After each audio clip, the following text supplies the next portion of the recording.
termina dando alguma esperança de que essa evolução pode atingir um nível mais alto em agosto, quando voltar à competição. A chave para essa melhora no meio-campo é a melhora do Gerson? É essa peça que estava faltando engrenar e tem ido bem nos jogos, André? Tudo bem? Boa noite, tudo bem, William? Boa noite, amigos. Uma ótima noite a todos. Boa noite, Calçade no Maracanã. Uma das chaves é essa, né? Não dá para a gente colocar como razão para a melhora ou piora de um time um jogador específico, uma atuação. As coisas são muito mais dinâmicas do que isso, mas o Flamengo precisa do melhor Gerson para funcionar da maneira que o Tite quer. Isso. E essa maneira é exatamente o que vem sendo questionado por muita gente nessa fase em que o Flamengo não joga no nível que a maioria das pessoas gostaria ou imaginava que o Flamengo jogaria. Se a gente pensar o que se falou e o que se escreveu quando essa chave foi composta pelo sorteio. 18 pontos, melhor campanha disparada. Se alguém ali dissesse o Flamengo vai se classificar em segundo lugar, não, peraí, você não está acompanhando, você não está vendo. E ninguém falou isso mesmo. Colocando a conversa um pouco adiante, isso talvez seja um grande problema para quem enfrentar o Flamengo. Os times que fizeram boas campanhas, se classificaram em primeiro lugar nos seus grupos, vão enfrentar os segundos colocados. O Flamengo é um deles. Né? É complicado. O Botafogo também é um deles. E no caso do Botafogo, eu sei que a gente vai falar mais tarde, é até uma boa notícia. Que se você pensar que o Botafogo partiu de 0 ponto nas 2 primeiras rodadas, chegar à última com chance de ser primeiro colocado, não foi. Mas mostra como a coisa virou nesse grupo. Mas o Flamengo ganhou um jogo hoje por 3 gols de diferença. Se a vantagem fosse de 5 gols, seria normal. Sim. E a gente tem a obrigação de dizer que tudo isso que aconteceu contribuiu para o placar. Calçade lembrou bem, quando o Milionários oferece o primeiro gol para o Pedro, e foi isso que aconteceu, se fosse uma estatística, o Pedro marcou por indiferença da defesa. A bola passou, a defesa ficou olhando. Um erro maior do passador do que do goleiro, né? Sim, o goleiro foi colocado numa posição impossível, quase. Não, porque o kick da bola matou, também pegou de surpresa. Só faltou o goleiro falar antes, né? Vocês estão todos malucos, né? Está acontecendo uma coisa estranha aqui. Logo no começo. E aí é claro que tudo fica mais fácil, o Flamengo fica mais tranquilo em campo, o ambiente melhora, a torcida se empolga mais, e aí as coisas foram acontecendo depois da bela jogada do Davi Luiz pelo lado direito, e aí sim um gol contra, né? O Milionários ofereceu um gol ao Flamengo e deu outro, fez outro. Isso é verdade. Agora, as chances que o Flamengo teve e não converteu no segundo tempo foram numerosas. Isso mostra uma equipe que está melhorando. Muitas historinhas, a gente conversava sobre isso ontem, né? Muitas historinhas ao redor do jogo, isso vem acompanhando o Flamengo toda vez que o Flamengo entra em campo. Então hoje será que o Gabriel vai entrar? Como que a torcida vai recebê-lo? Será que na hora que o Flamengo colocar os pés no gramado, ele vai ser vaiado? Sim. Né? Não entrou. A gente pode até discutir. E no aquecimento também não tivemos vaias. No jogo anterior, pela Copa do Brasil, acho que até o minuto 80, alguma coisa assim, não havia uma definição em relação ao placar. Sim. Hoje a coisa estava resolvida. Eu não acho que o Tite tem a obrigação de colocar o Gabriel em campo para fazer um favor a ele, para ver se melhora alguma situação. Mas hoje, se ele quisesse... Claramente não pôs porque não quis. A ocasião estava aí, 3-0, era só, vai lá, meu filho, vê se você faz o 4º gol e vai ser bom para todo mundo. Eu acho que não colocaria por ser uma volta ao Maracanã. Mas... Depois foi a volta semana passada, hoje a volta ao Maracanã, daqui para frente... É quase que uma punição silenciosa. Daqui para frente a gente pensa como vai ser. Acima de tudo... É óbvio que não tinha nada mais importante do que cumprir a tarefa. O Flamengo chegou a ficar numa posição em que a classificação era uma dúvida. Sim. E era preciso cumprir a tarefa hoje, com 3 pontos, ganhando e tal. E o Flamengo fez isso. Acho que a noite está bem cumprida. O Flamengo conseguiu empatar com esse Milionários fora, e ainda tinha um jogador a mais durante boa parte do segundo tempo. O Flamengo conseguiu perder para o Palestino. Né? O Palestino se classificou. Então, esse Milionários ele foi o último colocado do grupo. E o Palestino conseguiu classificação para a Sul-Americana. Na realidade, para o mata-mata, né? Da repescagem ali com a Sul-Americana. Então, para eles já foi uma festa. Você vê, o Palestino conseguiu essa vaga e já fizeram festa no jogo anterior. Porque conquistaram essa vaga. A vitória sobre o Flamengo acima de tudo. Então, para você ver o nível desse grupo aí onde o Flamengo passa em segundo. Agora, o Calçade, já vou te acionar, Breler. É só já que o André falou do Gabigol. Calçade, você que estava aí no estádio, que está ainda no estádio, você percebeu alguma manifestação da torcida, alguma movimentação? Durante a transmissão, o Vogan falou, olha, não registramos aqui nenhum tipo de manifestação negativa para o Gabigol no aquecimento e tal. O que dá para você registrar aí com relação a Gabigol, você que estava em loco aí, que pôde perceber tudo de perto? E aí, William, e o Pedro Henrique Torre também observando isso no aquecimento, né? Ele não teve, pelo menos isso não foi visível, uma manifestação hostil. Eu digo hostil quando você tem uma parcela enorme do estádio se manifestando contra o jogador. E isso nós não vimos aqui. Poderia, sei lá, um torcedor, ou um tá bravo, o outro não tá, mas assim, um estádio todo contra um jogador ou parte dele, nós não vimos. Isso realmente a gente não registrou aqui no Maracanã.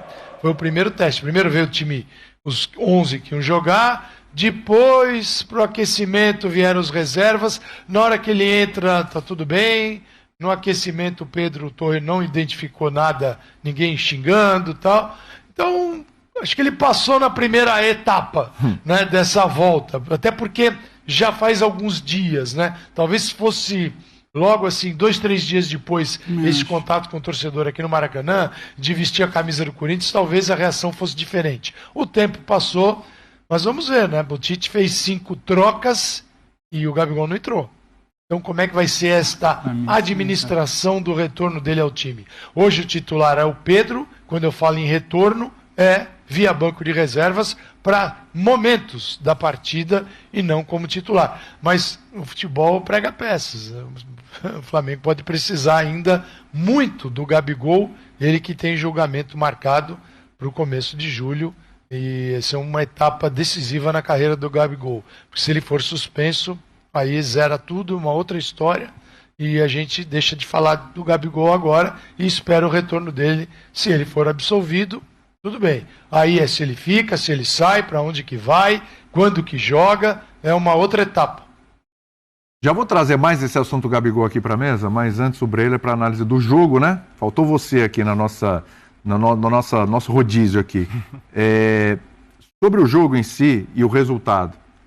Você olha o copo meio cheio, do tipo, pô, legal, classificou, precisava, né? Chegou até a classificação ameaçada em dado momento, evoluiu, ganhou os 2 últimos jogos. Ou você olha o copo meio vazio e fala assim, pô, classificou, mas foi em segundo.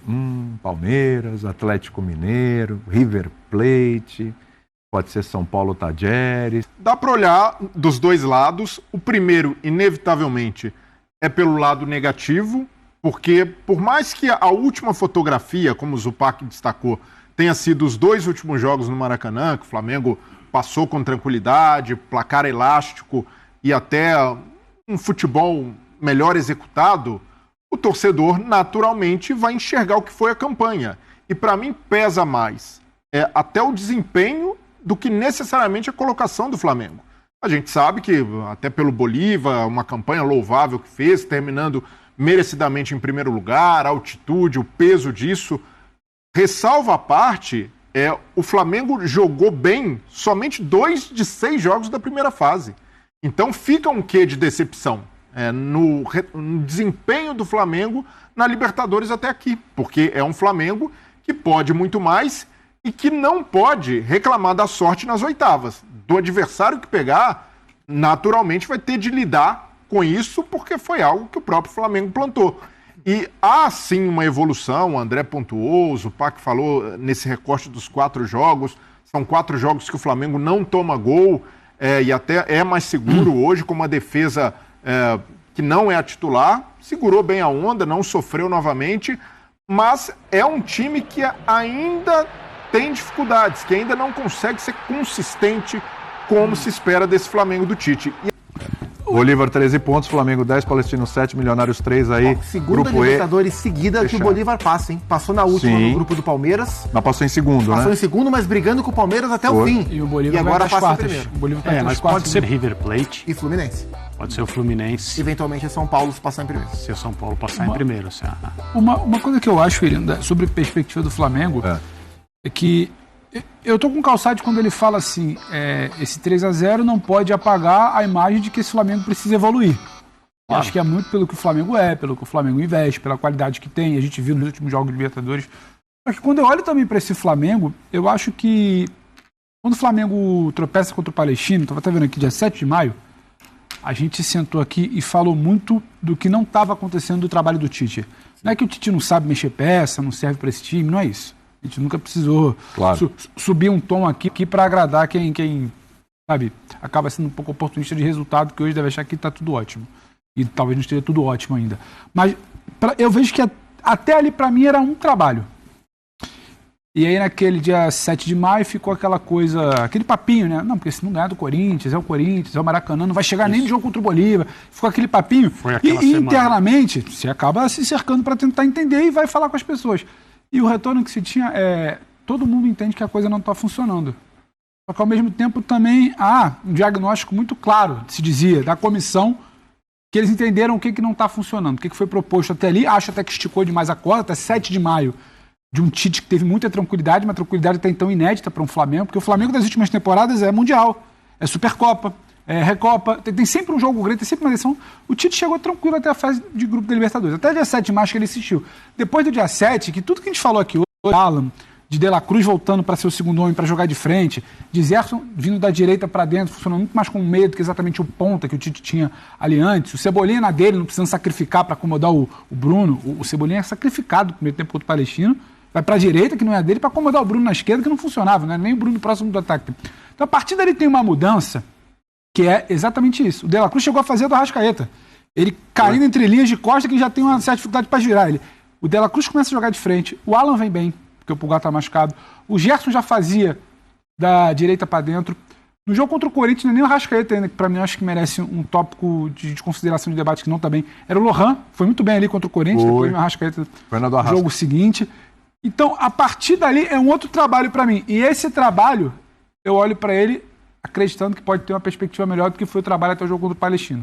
Então, se o Flamengo, que tem que evoluir sim, e que pode pensar o que vai fazer a janela com o dinheiro do Fabrício Bruno. O lance para mim hoje, o Calçade lembra, o lance do Davi, se eu não me engano foi o Calçade ou o Pedro, não sei se foi o Zinho, que sinalizou que o Davi sinaliza que tinha um caminho ali pro Tite, né? Na faixa lateral. O Davi quase pede para ir fazer ali o corredor. Aquilo ali é didático, tá faltando alguém ali. Com janela, com tudo mais, eu acho que a perspectiva ela pode ser interessante. Não é que a temporada é boa até aqui.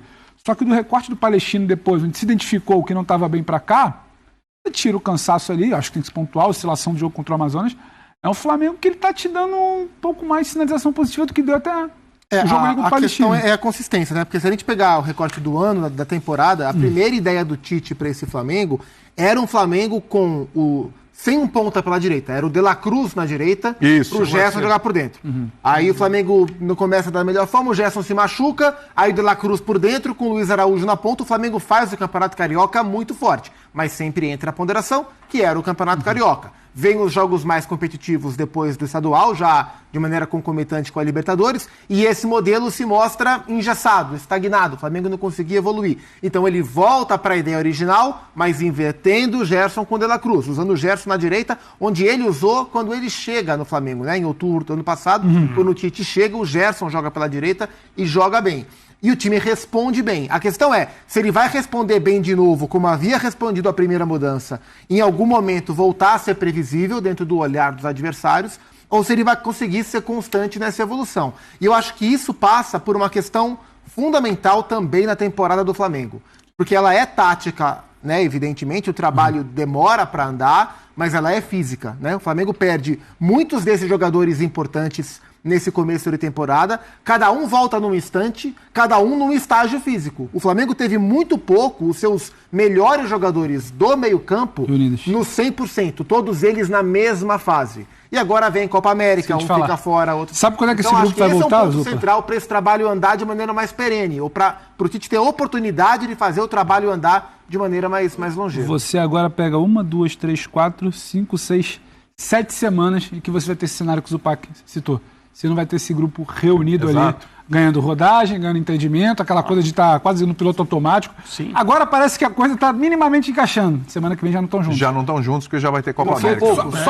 Né? De La Cruz e Arrascaeta já não estão. Então, assim, isso já... E vai ser necessário jogar e competir. O Calçade chamou, vou dar prioridade para ele, que daqui a pouco o Calçade tem que deixar lá o Maracanã, porque daqui a pouco as luzes vão apagar. Eu passo para você. Vai lá, Calçade.